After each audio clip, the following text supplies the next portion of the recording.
shaitanir rajim. Bismillahir rahmanir rahim.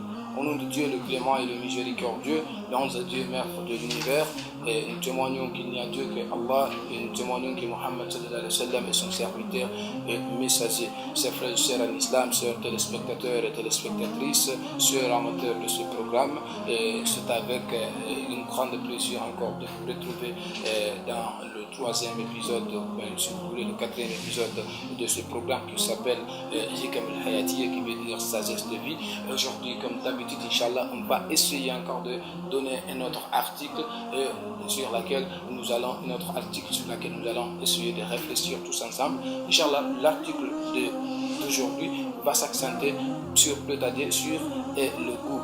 Il dit, qu'est-ce que veut dire le goût? Il dit al-dhawqu laysa an tuhibba shay'an jamilan faqat bal alla tastaqbiha ma yuhibbuhu an-nas hatta law lam takun tuhibbu. Il dit le goût ne suffit pas seulement aimer une chose jolie, c'est-à-dire une jolie chose. Non, on n'obtient pas le goût par ce domaine-là seulement.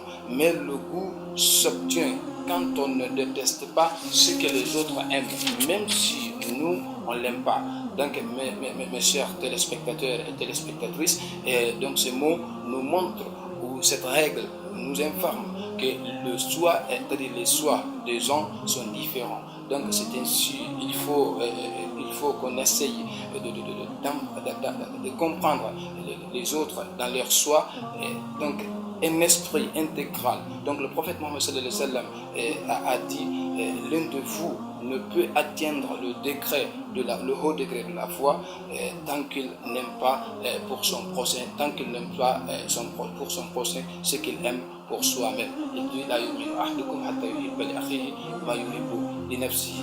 Donc c'est tout qu'on a pour vous dans cette émission. Aujourd'hui, sachant que l'émission a s'accenté sur le goût. Que le goût ne s'obtient pas quand on aime seulement une jolie chose. Non, mais le goût, on l'obtient quand on ne déteste pas ce que les autres aiment. Car ce que les autres aiment, ça se leur soit. Donc il faut que nous ayons, c'est-à-dire un esprit intégral dans notre amour. Aimons ce que les autres aiment. C'est ce qu'on appelle le goût, c'est ce qu'on appelle al-dhawq en arabe. Donc merci de nous avoir accompagnés et Inch'Allah je vous invite, je vous retrouve dans une prochaine édition de ce programme de Hikam al-Hayatiyya, qui veut dire la sagesse de vie, où on va essayer de donner souvent des articles en arabe. Inch'Allah, nous réfléchissons là-dessus. Et merci de nous avoir accompagnés et wassalamu alaikum wa rahmatullahi ta'ala wa barakatuh.